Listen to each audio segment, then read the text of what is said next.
1984, por George Orwell, parte 48.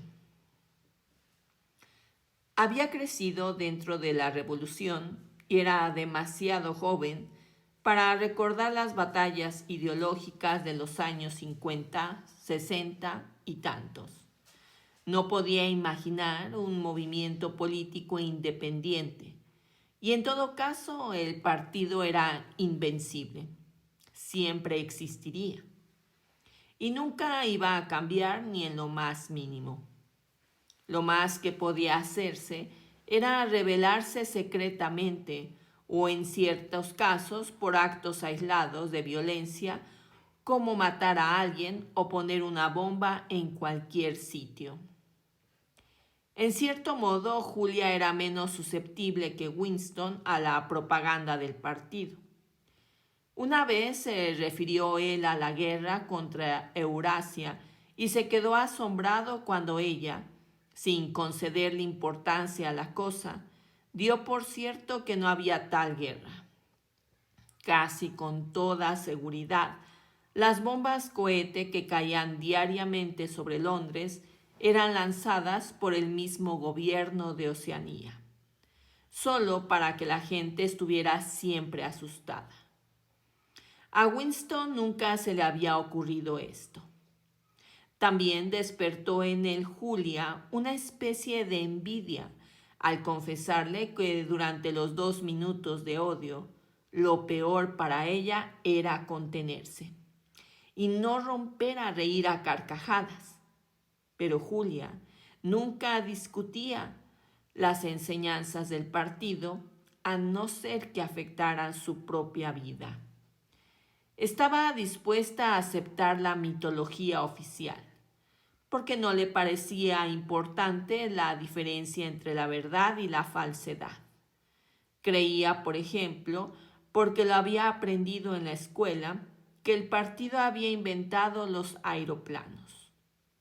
En cuanto a Winston, recordaba que en su época escolar, en los años 50 y tantos, el partido no pretendía haber inventado en el campo de la aviación, más que el autogiro.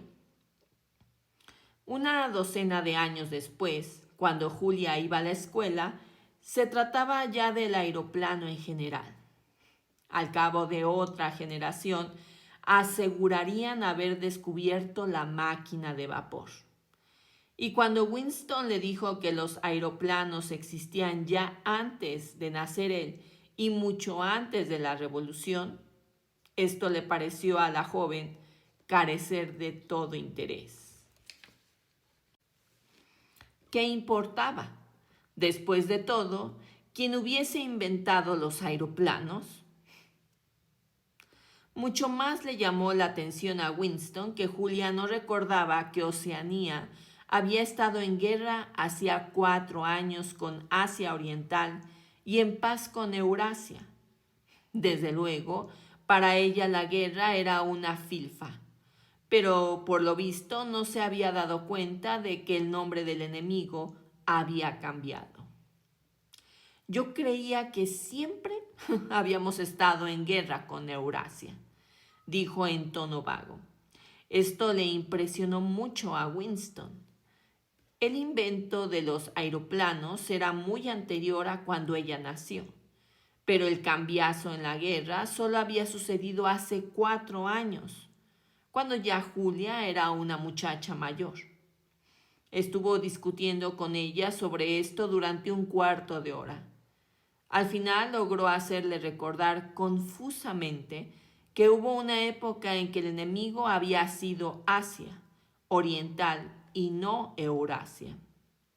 Pero ella seguía sin comprender que esto tuviera importancia. ¿Qué más da?, dijo con impaciencia. Siempre ha sido una puñetera guerra tras otra, y de sobra sabemos que las noticias de guerra son todas una pura mentira. A veces le hablaba a Winston del departamento de registro y de las descaradas falsificaciones que él perpetraba allí por encargo del partido. Todo esto no la escandalizaba. Él le contó la historia de Jones, Aronson y Rutherford, así como el trascendental papelito que había tenido en su mano casualmente. Nada de esto le impresionaba. Incluso le costaba trabajo comprender el sentido de lo que Winston decía. ¿Es que eran amigos tuyos?, le preguntó. No, no los conocía personalmente. Eran miembros del partido interior.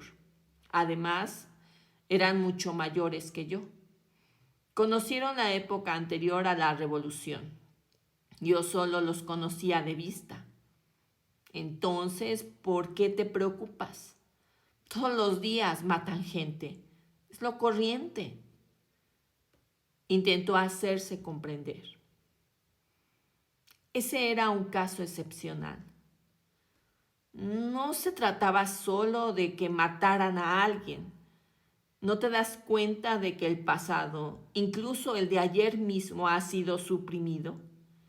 Si sobrevive, es únicamente en unos cuantos objetos sólidos y sin etiquetas que los distingan, como este pedazo de cristal. Y ya apenas conocemos nada de la revolución y mucho menos de los años anteriores a ella. Todos los documentos han sido destruidos o falsificados. Todos los libros han sido otra vez escritos. Los cuadros vueltos a pintar. Las estatuas, las calles y los edificios tienen nuevos nombres y todas las fechas han sido alteradas. Ese proceso continúa día tras día y minuto tras minuto. La historia se ha parado en seco. No existe más que un interminable presente en el cual el partido lleva siempre la razón. Naturalmente, yo sé que el pasado está falsificado, pero nunca podría probarlo aunque se trate de falsificaciones realizadas por mí. Una vez que he cometido el hecho, no quedan pruebas. La única evidencia se halla en mi propia mente, y no puedo asegurar con certeza que exista otro ser humano con la misma convicción que yo. Solamente en ese ejemplo te he citado, llegué a tener en mis manos una prueba irrefutable de la falsificación del pasado después de haber ocurrido años después. Y total, ¿qué interés puede tener esto? ¿De qué te sirve saberlo? De nada, por inmediatamente destruir la prueba. Pero si hoy volviera a tener una ocasión semejante, guardaría el papel. Pues yo no, dijo Julia. Estoy dispuesta a arriesgarme, pero solo por algo que merezca la pena, no por unos trozos de papel viejo. ¿Qué habrías hecho con esa fotografía si la hubieras guardado?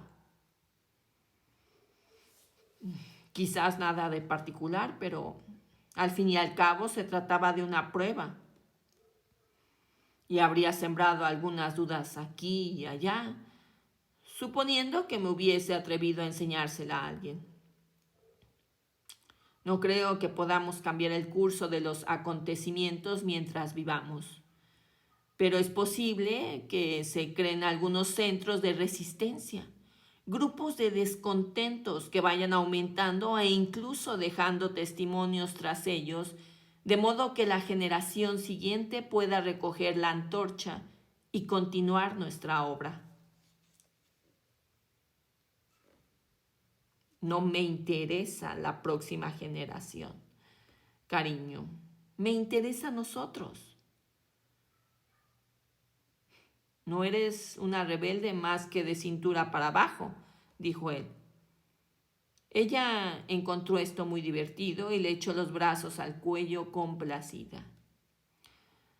Julia no se interesaba en absoluto por las ramificaciones de la doctrina del partido. Cuando Winston hablaba de los principios de Ingsoc, el doble pensar, la mutabilidad del pasado y la degeneración de la realidad objetiva, y se ponía a emplear palabras de